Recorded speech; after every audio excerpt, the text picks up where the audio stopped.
Tirupati SV యూనివర్సిటీలో engineering విభాగ professor CH చెంగయ్యపై దాడి హేయమైన చర్యగా శ్రీకాళహస్తి పాస్టర్స్ వెల్ఫేర్ అసోసియేషన్ సభ్యులు పేర్కొన్నారు.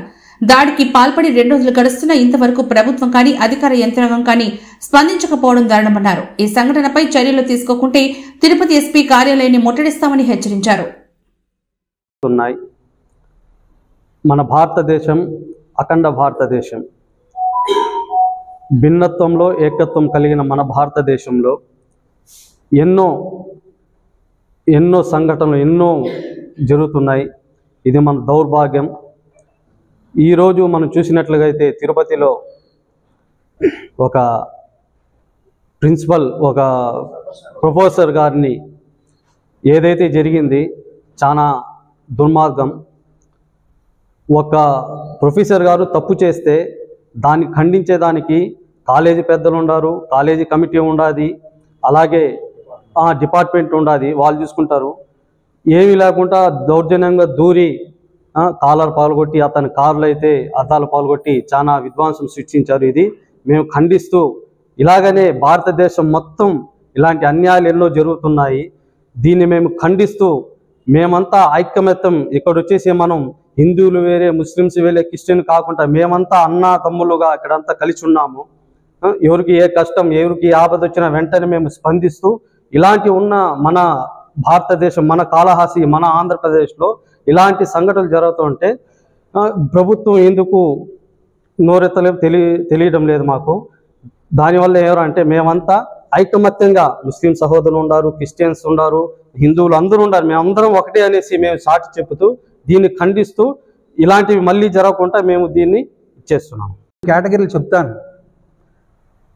ఉదాహరణకి ఒక చిన్న అఘోరి అనేటువంటి వ్యక్తి ముస్లింలు క్రైస్తవులు చంపుతానంటున్నంటే బ్యాక్గ్రౌండ్ ఎవరున్నారో మీకు అందరికీ బాగా తెలుసు, ఎవరు చెప్పించారో కూడా వానికి అంత అవగాహన లేదు. ఇలాగా భారతదేశ ప్రభుత్వాన్ని మనం పరిశీలన చేసినట్లయితే భారతదేశంలో ఉన్న ప్రధానమంత్రి దగ్గర నుంచి నియోజకవర్గంలో ఉన్నటువంటి ఒక ఎమ్మెల్యే దాకా కూడా ఏమి జరుగుతుంది పరిశీలన చేసి ఆ హింసాకాండను అరికట్టడానికి ఎవరు ముందుకు రావట్లేదు. 2 దినాలు అయిపోయింది. వాళ్ళు ఏంటంటే చట్టవిరుద్ధంగా జరిగింది. ఒక గెజిటెడ్ ఆఫీసర్ దగ్గరికి వెళ్ళి మరి దౌర్జన్యం చేయడము, బలత్కారంగా కాలర్లు చేయబట్టుకొని మరి చేతులతో లాగి బయటికి తేవడం అనేది దీన్ని దౌర్జన్యము అని అంటారు. లేక దొమ్మిగా కూడి ఒక వ్యక్తిని చంపడానికి పోయినారు అని అంటే ఆడ చంపేస్తారు కూడా ఎవరు లేకపోతే. దీన్ని క్రిమినల్ కేసు కింద కట్టడానికి పెద్ద కష్టమే కాదు.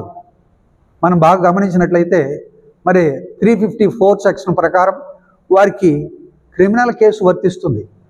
నంబర్ 2, బయటికి లాక్కొస్తూ కూడా మేము హింసాత్మకమైన దాడులు చేస్తాం, భౌతికమైన దాడులు చేస్తాం, దేహశుద్ధి చేస్తామని కూడా వారు మాట్లాడుతూ ఉంటే ప్రభుత్వం యంత్రాంగంలో ఉన్నటువంటి మనకు రక్షణ కల్పించేటటువంటి పోలీసు యంత్రాంగం ఎక్కడ నిద్రపోతుందో తెలియదు. ప్రొటెక్షన్, భద్రత, పోలీసులు అంటే మన తెలుగు భాషలో రక్షకు భటులని అర్థం. ఒక గెజిటెడ్ ఆఫీసర్ని హింసిస్తూ ఉంటే పోలీసులు పక్కనే చేరి చూస్తూ ఉన్నారు. అవును కదా?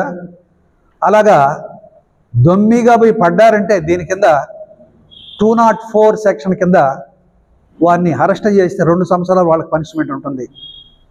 భారత రాజ్యాంగం తెలియకుండా బడ్జెట్ 24 గంటల్లో కానీ అక్కడ చర్య తీసుకోకపోతే ఎస్వి యూనివర్సిటీ దగ్గర 24 గంటల తర్వాత ఎస్వి బంగ్లాని ముట్టడిస్తాం. ఆ తర్వాత అక్కడ న్యాయం జరగకపోతే కాలి నడక మీద మైనార్టీ ప్రజలుగా దాదాపు ముఖ్యమంత్రి శాంబర్ దాకా తీసుకెళ్తామని మరొకసారి కూడా తెలియజేస్తూ హెచ్చరిస్తూ ఉన్నాం. కూడా మేము ఎవరిని హింసించట్లేదు.